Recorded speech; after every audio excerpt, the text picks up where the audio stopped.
Good day. Thank you for joining us at the Engerati studio. We're located at the CTICC for the African Utility Week 2014. And today we have with us Greg Kaser. He is the Senior Project Manager of the World Nuclear Association. Thank you so much for taking time out before the conference starts. You're actually our first speaker, so thank you for joining us. Great to be here, yeah. Good, thank you very much for joining us. You had a focus day yesterday. Let's delve straight into it. And you were discussing the fact that there's actually very little nuclear power in Africa. Could you discuss that with us, or just expand on that for us and what was discussed at the focus day yesterday? Yeah, well, we came to African Utility Week on the focus day on nuclear because although there's an awful lot of potential in Africa and a good reasons to have nuclear power, at the moment it's really only South Africa where there is a power plant. One. Question is why, perhaps, but obviously one of the main reasons there is that Africa's got enormous hydro resources. Right. So, a country will probably go for the hydro first before going on to nuclear, which is a bit more complicated. You need a greater regulatory infrastructure. You need a lot of technical expertise to get into a nuclear program, and that needs to be built up over time. But we asked a question there at the focus group of the 20 or so people who were there. How much nuclear might there be? By 2050, would there be 3 countries at least in Africa with nuclear? And I must say the result was very mixed. Sure. Okay. Pretty much half and half thought could be, another half sort of said maybe not even 3. Yeah. Why? So, well, other than the fact that you say perhaps it takes longer than to develop a hydroelectric power station. What are the other obstacles? Is it perhaps regulation from a government perspective? Does it take too long to do things on the continent? There is that general perception that things are perhaps a little bit trickier. The perception is certainly that nuclear power is more expensive and doesn't fit well with a continent where there's an awful lot of people who can hardly afford electricity anyway. Yeah. So I guess that's the main perception. But nuclear power is not as expensive as all that. If you're comparing it with some renewable sources of energy, it's actually cheaper. It's on the level of coal, which is already, exploited quite extensively. Yeah. But in terms of price, you're coming up to something a bit like a coal-fired plant as well. Right. Similar to that level. But, Okay. Why not? It's because it's a big overall upfront cost, Right. and that's tricky to get over. You've got to persuade investors to come in. You've got to have the right regulatory framework in place. Okay. So there are quite a few barriers there. Now, in comparison to hydroelectricity, surely there are some, regulatory issues there too. And added to which, majority of the continent, not majority of the whole continent, but there are certain areas where they've experienced extreme drought, and hydroelectricity is not helping them at all. And they're having to draw on other forms of sources. So surely they should be looking at nuclear, in a long-term perspective. Nuclear is much more flexible in that respect. Yes. Because clearly you do need very often a good source of water for the cooling Yes. of the plant. But that's actually not a real obstacle, in fact, because Jordan, for example, is planning to have a nuclear power plant, and it's a pretty dry and arid area there. Right. But what they're going to use is wastewater from the cities. Okay. And that's already used in the United States and Arizona. There's a plant there that Right. uses entirely wastewater.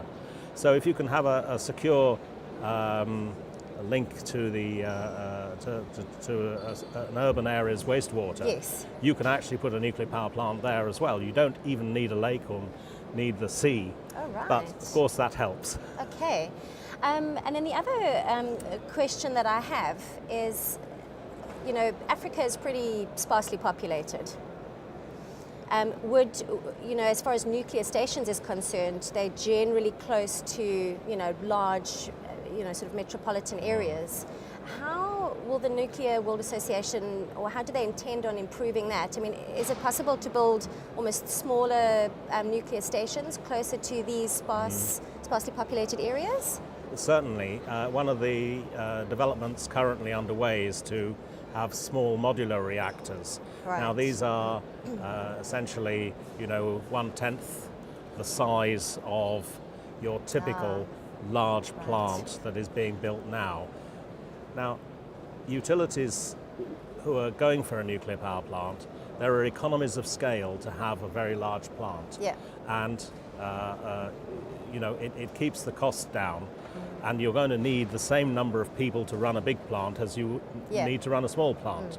And so there are some economies there that you can gain from a large scale. The difficulty is, can you use the electricity it generates? Right.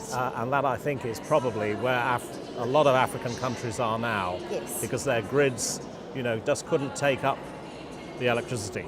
Right. But over time, we're going to see the development and growth, not only of the population, but of the population's prosperity. Yep. We certainly hope that anyway. Yes, well, it does seem to be going that way currently.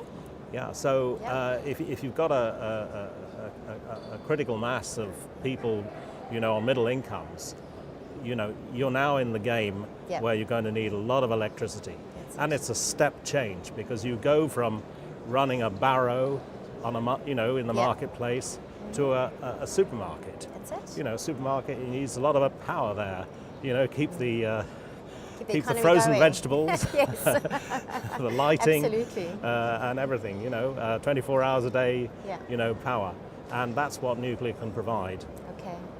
So, I mean, if utilities had to come to you and say, why should we choose nuclear over solar panel farm? We've been approached by XYZ investors from overseas. They're wanting to put in a solar farm, but you want to bring in nuclear. What would be your first point of At argument? the moment, the costs certainly favour nuclear rather than solar. It is argued that the costs of solar power may well reduce over time. That would be what we might expect as the technology matures. Yes. So we could find it becoming a bit more competitive. Yes. I think the real advantage of renewables is that, they are free energy. You just need the equipment there to capture it. Nope, you need to capture maintain the it as sun well. or capture the wind power. But Yes. they can be intermittent. Right. And so if you have an unreliable source of energy, you've got to have backup to that. Now, nuclear is not necessarily a good backup. It can ramp up and down. Okay. But you're probably better off with gas there. Right. So I think important over the to long have a good energy mix, basically. Indeed. Have a bit of renewable. Nuclear definitely can provide a very long-term, sustainable energy option. Absolutely. We see nuclear power and hydropower as being very good low-carbon base load energy providers. Right. If you have a minority of intermittent renewable sources as well, you're going to help capture that free energy out there, which is obviously going to be a good thing. Yep. But as the proportion of renewables on the system increases, it starts to push out the baseload power, and baseload being the 24/7 requirement of a population. But what is the benefit for the consumer? For a nuclear power station to come into the area, will it bring tariffs down? Will it increase tariffs? Would it perhaps be a short-term increase, or how will it benefit the consumer? Well, it will depend a bit on the capital costs. The fuel costs and operating costs, which you need sort of all the time to manage the plant. Those are a relatively small proportion of the overall cost of a nuclear power plant. You have to pay off quite a lot of capital cost from your sale of electricity, and that can be over a 20 or more year period of repaying that capital charge.